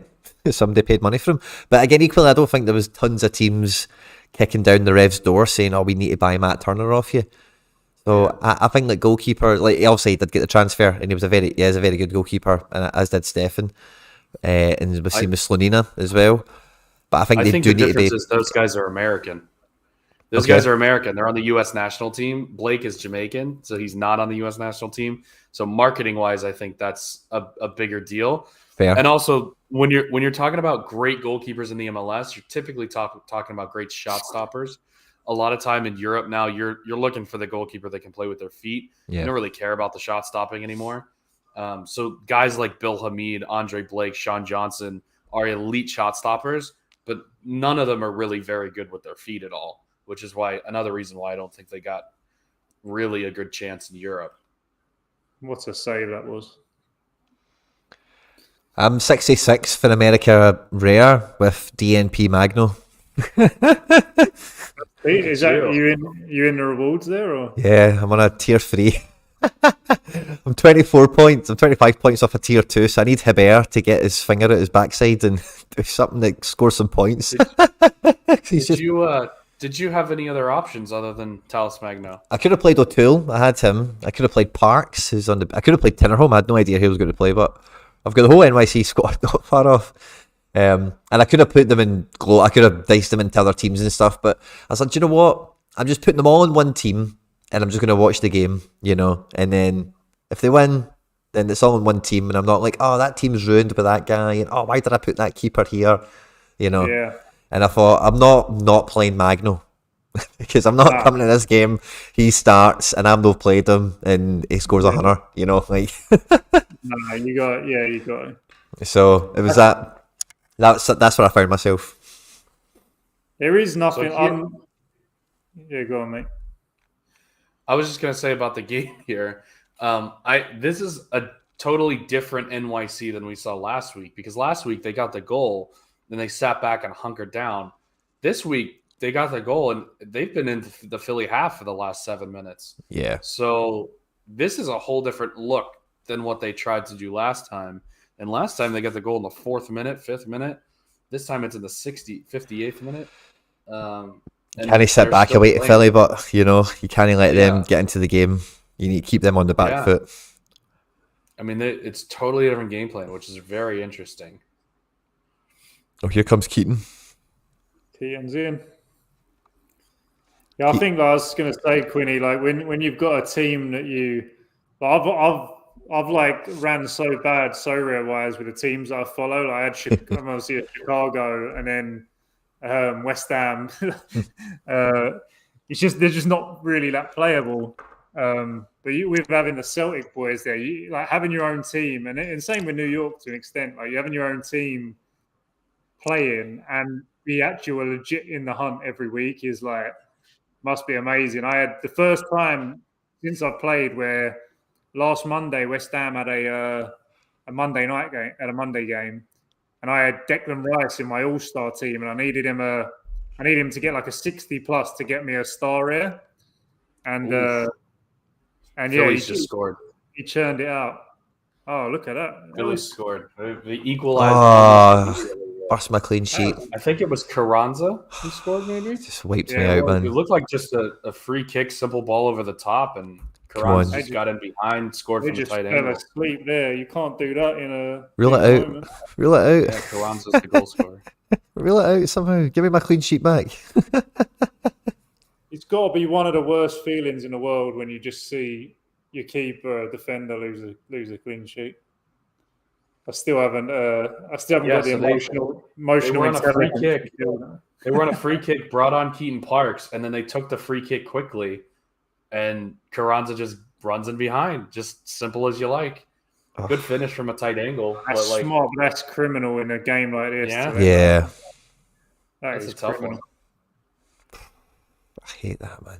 Do you know, like, see when I was coaching, I had a few rules around substitutions that, like, for myself, like, I never ever made substitutions, like, defending a corner. I'd never make substitutions, and there was a few different ones depending on the opposition as well. Because, like, when you've got a team for a few years, you get to know, like, away places and stuff like that. But one of the paramount things is defending set pieces, man. Just making substitutions, I think, is mental. That's a bit different because it's a deep corner, but yeah, I totally get you with it, with the game and all that. It's criminal that they've all fell asleep for it, but if you're on the sidelines, you just keep that sub on. You just keep him, and you're just like, let this pan out first. Everyone get their man and let the ball go, because you can't have people catching you like that, man. That's just criminal. Yeah, I think that moment is definitive of what Philadelphia are, though. That's so professional. It's so sharp. It's so clinical. Man. It's so Philly clinical. Again. Oh no! Gazdag this time from Carranza. They've slashed through on a counter attack, and no one was anywhere near him. NYC flat-footed, man. Probably be an offside shout here, so we might have to take a look. But hopefully get showed down, man. That was shocking defense there. Just not following anybody. Philly are going mental, man. Don't blame them. You can't switch off against this side. They just too good. They had to just wait for me to get in the cards, didn't they? I just got into the cards. Yeah, just get excited. Yeah, I mean, just wait till the 60th minute so you got your clean sheet bonus. I just got into the cards. Fucking scored 2 goals. Ay, caramba, man. What are you going to do? Let's see. So he's onside. And he is onside as well, looks like. Aye, I think we're locked in at 2-1. Played both those guys onside. Oh, Martins, man. He's been criminal a few times this year. I mean, no one's gone with a runner there. Yeah, everyone's just flat-footed as fuck, man.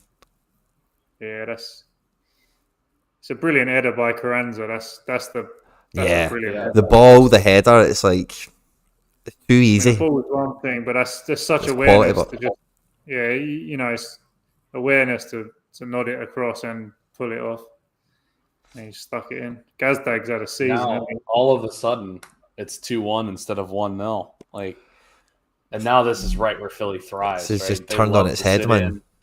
sit in, play D. Like, they don't give up multiple goals, and they're just going to start counterattacking like crazy now. Yeah. This is but where they it gets can't. difficult. The beauty of it's There's going to be more goals. You can't start. It's still a chess match between, like, you can throw people forward on the counter, but it's not a regular season game, and people start double thinking, do I make that run? And I think there'll be more moments in here for New York.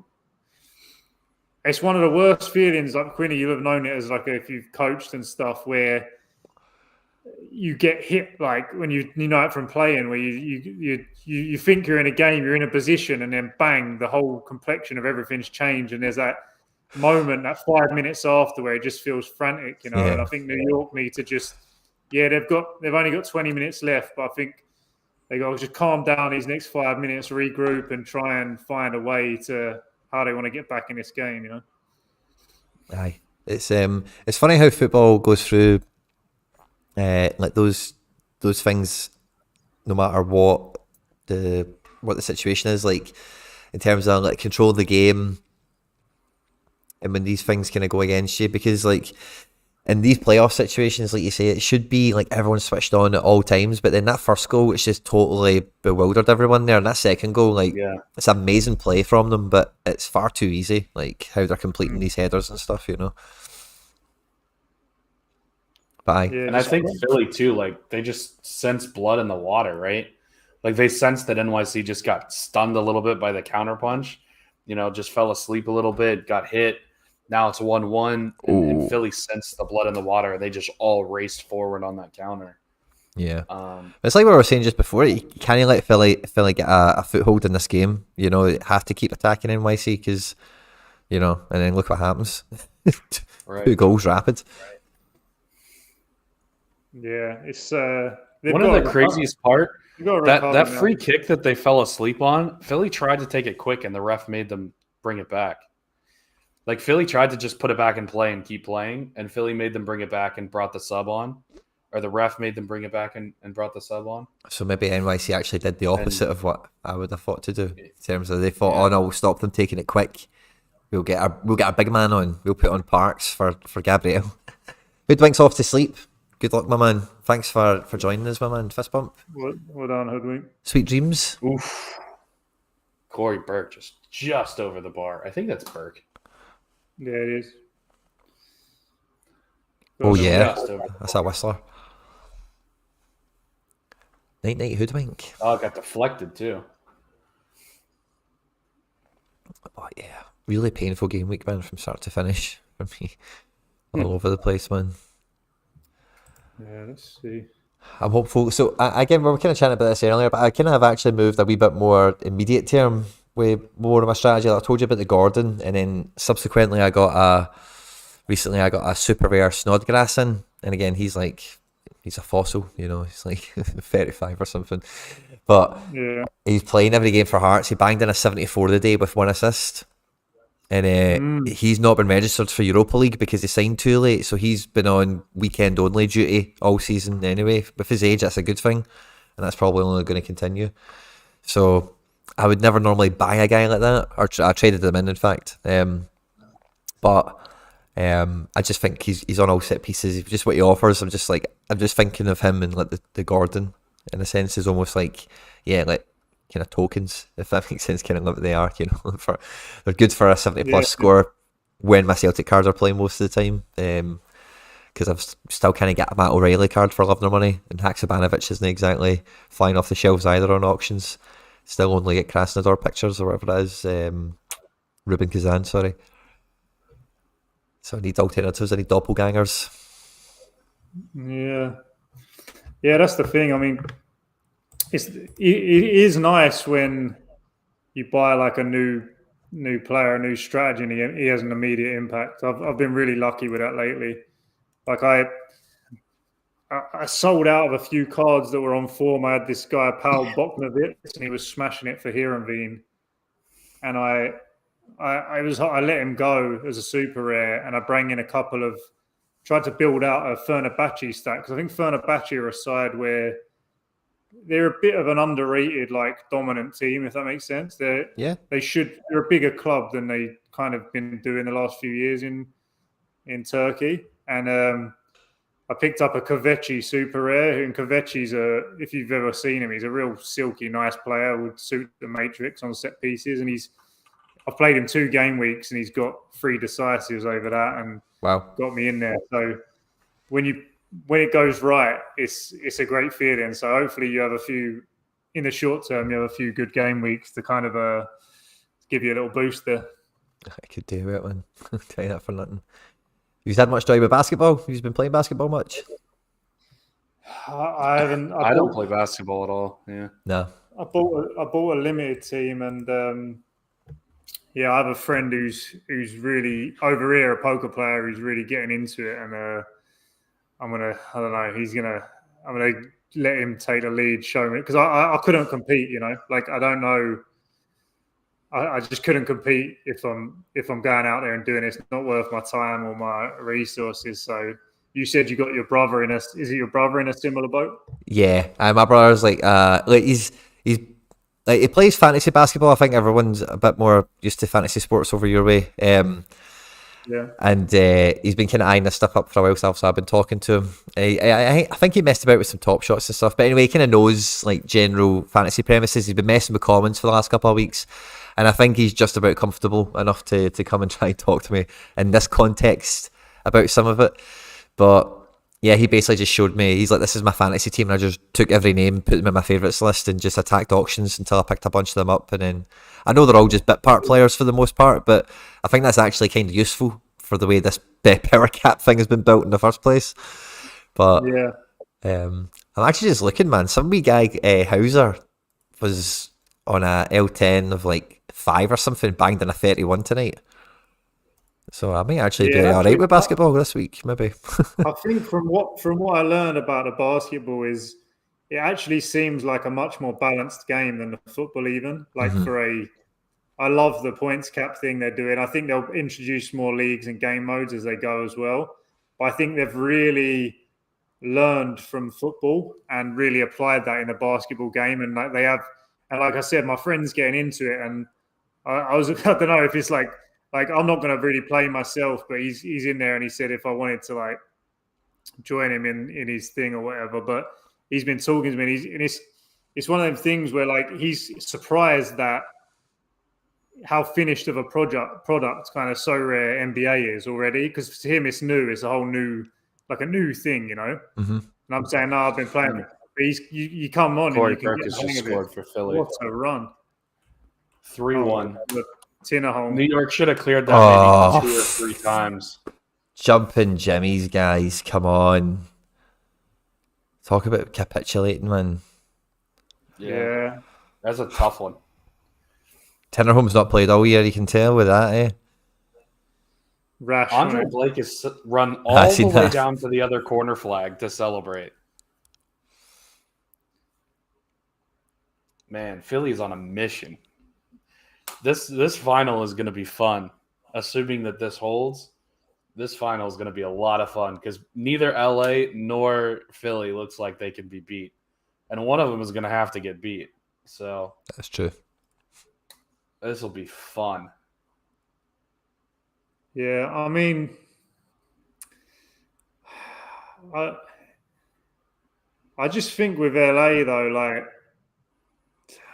I can't. I think they're favourites. I just think like they're like Philly have been clinical here, but I'd put it down to if I'm New York here, I'm thinking these are for the most part individual lapses or errors. These can all be avoided. I don't think Chiellini's going to be switching off in the back line like whoever that was, Tinnerholm. You know what I'm saying? I think that I don't think I don't know, man. They're going to give them. I don't know. This is going to be like strength on strength, right? Like LA's going to have a lot of the ball. They're going to be kind of pressing and attacking, which is exactly what Philly want them to do. and Philly's going to hit on the counter, which is typically where LAFC has been at their most vulnerable, is when teams are elite counter teams. Man, I mean, obviously it's at LAFC, so that gives them a big advantage. But like, this team is so complete and it's so well coached, and there's talent everywhere. Every single position is good. There's talent on the bench. Like, but I mean, I can say the same thing about LAFC. Like, I can say the same thing about both teams. Well, this game ain't over. Andrade's on. They got 15 minutes. I think they need a goal soon. And they got goals in this team. It would be pretty incredible if NYC were to tie this. Philly's only given up 8 goals this year at home. If they get 3 for 3 in one match, that would be pretty incredible, especially without Talis Magno. Especially without Magno. I'm not a huge fan of Hebert. He can be effective as just like a poacher in MLS, if you know what I mean. He's just a guy. Yeah, he's not like he's not Rui Diaz or nothing, special. you know. Yeah. So I know Magno, definitely. Anything comes out of this now, it's definitely a Brucey bonus. Do you think we'll see Magno down the middle next season for New York? Like, I don't get it, man. They should be playing him out wide. Like, I really don't. I don't get the fascination with trying to get him through there. I get he's big as well, right? But just play him out wide. Like, that's his. Yeah, I think they should go buy a striker. You can just be too clever sometimes. People think that, based on the data, if you know, blah blah blah. Like, see Calvin Bassey going to Ajax for like 30 million or whatever it was. I don't know if you know much about this transfer. But and then what a save by Andre Blake. I've not caught that. Oh, here we go. Oh, Jesus! His first Santi's brought it down really well. Great diagonal ball. Behind him, Santi as well. What was I going to say? But so like, who is it they sold? They sold somebody.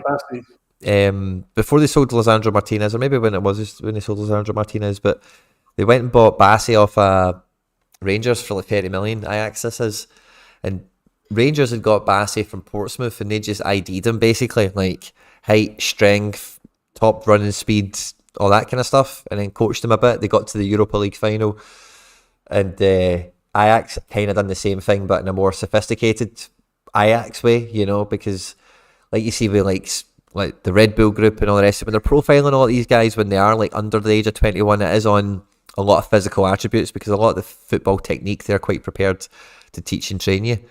And that Bassey, how do you project that? How do you project that when a guy's like 21 and you don't really know what his top end speed is going to end up? Is it just like, this is what he is against all other 21-year-olds, or is it like, this is what he could be, or how does that work with projection? I think it's just when they're massive outliers. Like, if you think about Alphonso Davies when he broke out, if you think about the metrics on speed and whatever that he'd have been breaking, you know, then it's like a massive, like, wow, this guy is rapid, quick, can still control the ball. And then, you know, they then go into further investigation, like, and try and like get, you know, like they say, get to know the player. And they try and work out, is the guy like conducive to being taught? Is he a good student? Could he adapt to a foreign environment and then work all that kind of stuff out to the best of their ability? But the reason I brought up, I can't remember the actual, we're talking about Magno, but with Bassey, like, Rangers tried him at left back, and he's not a great player. He's decent, right? But he's rapid, and he's really strong, and he's like an NFL player, really. Like, that's how he's built. And Ajax, like, there was a couple of blunders of him on Twitter about a month ago or so, and he's just getting found out in Ajax for like that. How did we spend 30 million on this guy? And it's just on pure like physical profiling almost, you know. Not to take anything away from the guy, he's still a professional footballer at the end of the day. He's not a mug, you know. But with Magno, again, I think it's a similar thing where they're like that, oh, he can do this, he can do that. He's also 6'5" or whatever he is, and his frame is this, and blah, blah, blah. That means he should be a striker, you know. And it's just like, fuck off. The boy's a winger. Let him just play in the wing, you know. So don't try and be too clever. Did you just see this? The ball's gone out of play, and one of the Philly guys is tried to take a quick throw in, and Jack McGlynn, at whatever he is, 18 years old, has run up to him, yelled at him, taken the ball out of his hands, and dropped it on the ground. Like, what kind of I don't know, confidence do you have to have as an 18-year-old in a playoff game to Right. run up and yell at one of your teammates for doing something wrong and then, just take the ball from them? That's incredible. Aye. I just caught the end of that. But it's good to see that because, like, that Philly home crowd, man, are buzzing. Like, Yeah. there's going to be some babies conceived tonight. I'll tell you that. In Philadelphia. There's such a thing in America as like a Super Bowl generation. Like a city, when they win the Super Bowl, there's actually 9 months later, there's like more babies born, like significantly more. And they call it like a Super Bowl generation. It's the weirdest thing. Philly will have that for this one, I tell you that. 1-0 down, come back to 3-1. Let's see, what will the kids be called? Julian, Daniel, Corey, Jack. It's a great set of Philadelphia names, isn't it? Yeah. Andre. Probably a lot of Andres. Yeah. I can't see many bruisers from Philly in like 30 years called Andre. Maybe not. These mad white skinheads called Andre. You definitely get a few of them called Gazdag or something, but wouldn't you? Yeah. Gazdag Phillips. Or whatever. That's quite a cool name. I feel like that's a movie star name. Gazdag Phillips, you think so? Gazdag Phillips. I'd give him a leading role in my movie. Or what's the manager's first name? I know it's Curtin. Jim, is it? Maybe Jim. Jim's the name to go for, maybe. But yeah, we're at the 84th minute, so I'm Alejandro Bedoya. Nah, he gets up to halftime. He's not putting. Yeah, but he's the captain that's been there for 10 years. Like, he's a Philly legend. I think anyone who's going to go out in the slosh tonight and then go and slay some women, is not going to be thinking about those goals, man. Bedoya. What about Jose Martinez getting stuck in? He's been a bit of a hero tonight. Getting a yellow card. Yeah. I mean, that's literally what he does. Every game he ends on a yellow card and a half and often on a red. This is just He's only got 10 yellow cards this year. Oh, wow. He loves it. That's what we're talking about. That's only one every 3 games. That's great for him. Yeah, it's his career best, I'm sure. Probably. We have a little player like that in Chicago, Fede Navarro. I don't know if you've seen much of him play, but he's a lovely player. Yeah, younger. He's 22 or something, but keep an eye out for him next year.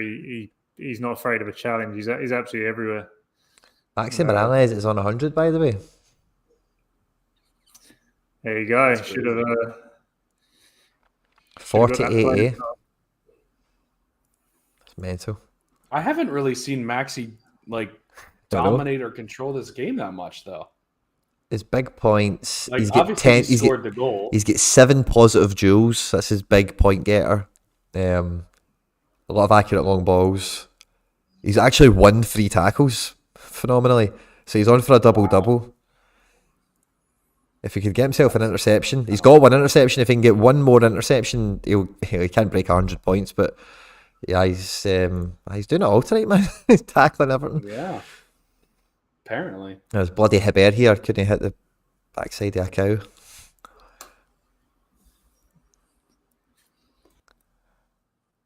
What's the ref giving here? Some sort of free kick. Santi Rodriguez is great for getting fouled, man. The best player in the league for getting fouled is Chris Mueller at Chicago. Oh yeah, is he good at it?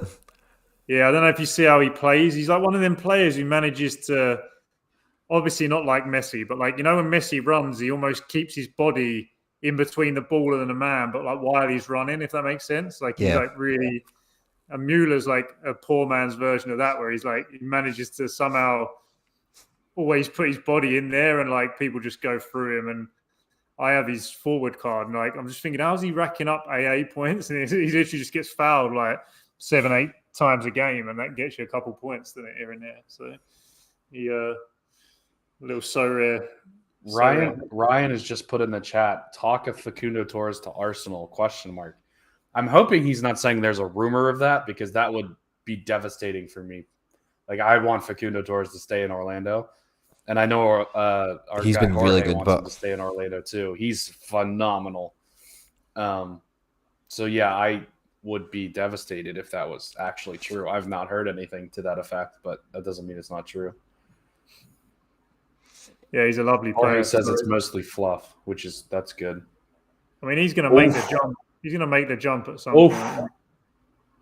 I think Almiron coming good along with Jack Harrison. Obviously, Jack Harrison's been moderate for like 2 seasons or something, but Almiron coming good now. I think it just kind of gives a bit of market confidence that, because you look at like Busio and even maybe DK to a lesser extent, but Busio and somebody else that was well highly rated didn't really work out too well for them. And who's the other? Oh, Pepe. Pepe's kind of coming good now as well. So maybe a wee bit of faith restored in the market, if that makes sense, for European clubs coming over and picking MLS guys up now. Busio was pretty good at Venezia. They just were a terrible team. Yeah, but again, it is like they still get relegated. You know, like if you're a bystander, like unattached to it, you're not going to look at that and say it was a great transfer. But I don't think anyone was pegging Venezia as like a Champions League favorite to start the season, though. Like we kind of all knew they were going to be terrible. Sure. Yeah, I mean, he's Almiron's been absolutely flying this season in the Prem. I mean, Newcastle in general have been doing well, and yeah, I mean, you got like, I guess like Thiago Almada's the big next one that will go, and to see how like he's one where he could do like an Enzo Fernandez and go straight to sort of a Champions League level team. I think. Imagine he went to Benfica. I mean, you could see it, couldn't you? I mean, he's going to cost a few quid because I think they paid 16 or 17 million for him, so they're going to want a return on that, I think. But yeah, they're gonna talk 30, 40 million, I think. Yeah, I think probably 30 is what they'll look at. And I mean, when you're talking that money, there's only actually a few teams he's going to go to. You don't want him you want to fade him going to like a real big team, you know, because then like only the top teams pay 30 million and don't play the guy, you know. Yeah. Whereas like if he manages like a Benfica, like you say, like they might splash out on him because he's like a bit like Enzo, where like there's some resale value if he's. Like they'll sell for 60 or 70. Yeah, exactly. So maybe a team like that is like a real nice upside for him, but there's obviously some risk there because if he goes to even if he goes to like a Liverpool, you know, kind of thing, it's terrible SoRare wise, you know, good for his career, man, but like only 3 minutes of stoppage time. It's a big jump. I think that's a bit generous. Like the referee should just put the game out of its misery. NYC are begging for it, man. Point. Yeah, I mean, you can't have injuries to top players in the MLS, you know. It makes such a big difference. Like Magna. The DPs are still so vital, aren't they? Just up against it. But they got the lead. There was a road for them in the game where they switched off and then they kind of capitulated after that. But it was at one point we were talking about the New York LA final, and then next thing you blink and he's been put away, you know. It's pretty weird how much traction it got on social media. I think this is talking about the Facundo Torres thing still as well. I'm hoping that they sell Thiago Almada, and somebody reminded me recently on a stream that Atlanta United still own Barco. He's only actually on loan at River Plate. So I'd love Barco to go back to MLS because I think he's good enough to play at River, but I don't think he's good enough to be excellent at River. And then subsequently, I've got no idea how well he would do at a lesser team in Argentina. So I would really like him to go back to MLS and scoring golazzos every week. That would be great. Yeah, I mean, honestly, like if they sell Almada, they really don't have to replace him. They've got Moreno and Araujo already there. Yeah. Who really play the same position, and they really have too many of those. So like they could honestly just pocket that 30 million, maybe go sign a striker to replace Joseph Martinez and be done with it. But you know, I think he's leaving. It's not like they have to. I read somewhere, I was listening to somebody suggest, or I can't remember where it was. I picked it up, but somebody was saying to me that Nashville might go in for him. All of the rival teams for Atlanta are all like, oh yeah, we'll take him because you know. Imagine him being up with Hani Mukhtar, Hani and Joseph. I mean, I don't know that Joseph really fits that style though. Like Nashville's going to sit back and counter mostly, And Joseph's not really going to track back, and he's not really going to play great hold-up play. I- He's more of a possession-based, poacher type of a striker. But I think you could play him kind of like who was it? And again, hold up play does come into it. I know. Who's the quick striker they were playing? What team is it we're talking about again? Sorry, Nashville. Nashville? CJ Sapong? Yeah, I think I'm thinking Sapong, but I didn't want to say. I want to go Brunberry? and check. I think it is Sapong I'm thinking of, but I want to go and check the roster before. Yeah, I think it is. Or is that Zubac? No, it'll be Sapong I'm thinking of. Yeah, I think he's yeah, he's quick, isn't he? He's the guy I've seen bursting in. Might have been Ake Loba earlier on in the year. I don't think he's done well, but has he? I think it was this Sapong guy.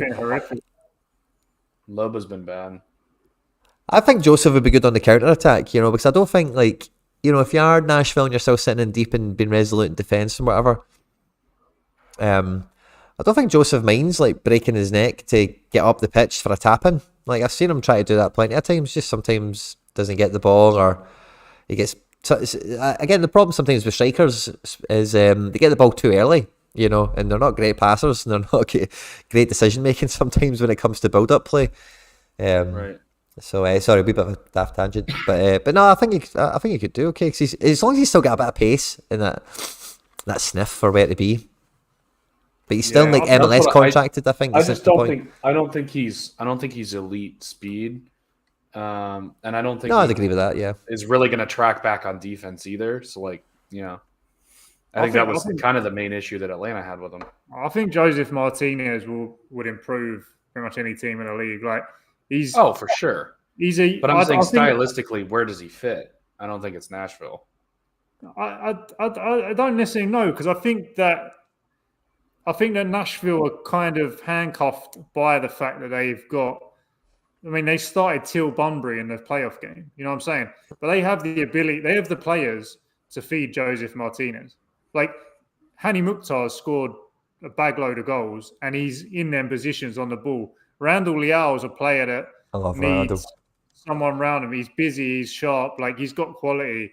I don't think that they're a team where they couldn't find chances for Joseph Martinez, whether defensively. And I don't necessarily think that they're confined to being a long ball kind of outlet. That's where a Sapong would do better, if they're just banging balls into the channels. But I think they've got enough quality in that team to play through. I don't think that Nashville are they're not like a Stoke City. You know what I mean? They are pragmatic. They sit back, but they have got some quality in there, and I think they could find him. I think he could do a job there. I mean, I got his SoRare, as you know, recently for a bit of a punt, and I wouldn't be upset if he went to Nashville. I think he'd actually do well. I think they're a good team, and that helps any player on the team, and I think he would improve them. They're already a kind of a locked-in playoff team, whatever happens. And if they added him, I think that's true. I don't know if they're a locked-in playoff team. I mean, outside of Mukhtar being basically an MVP and Walker Zimmerman, there's not a ton of crazy talent on that team. Leal can be good, but he can also disappear. Yeah. So I mean, I don't know. I think that's tough to say that Nashville is just a locked-in playoff team with as crazy as MLS is. And I think kind of here going with Jorge's point, the craziness this year is that the top seeds are winning, right? We've never really seen, both number one seeds are in the MLS Cup final, first time since 2003 that's happened. The kind of chaos of this league is kind of nowhere to be found right now. It's been all chalk throughout the playoffs, which is very odd and very weird. So it'll be a very interesting final for sure between LA and Philly. Yeah, much looking forward to it as well.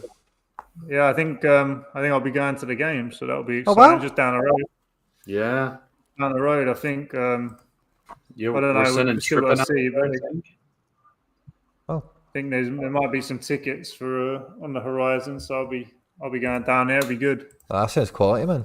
Well, I think on that note, guys, thanks to everyone who's joined us live.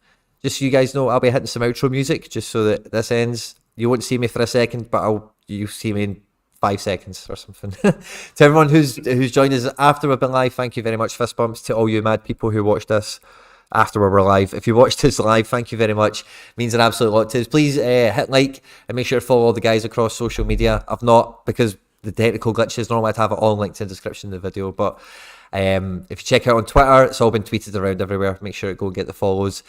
And the YouTube channel is MLS in the States podcast. So we're in the States podcast.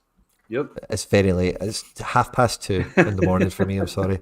I'm just about getting there. But thanks a lot, everyone. And I was going to say I'll see you tomorrow, but I guess that's kind of today. So I'll see you later today.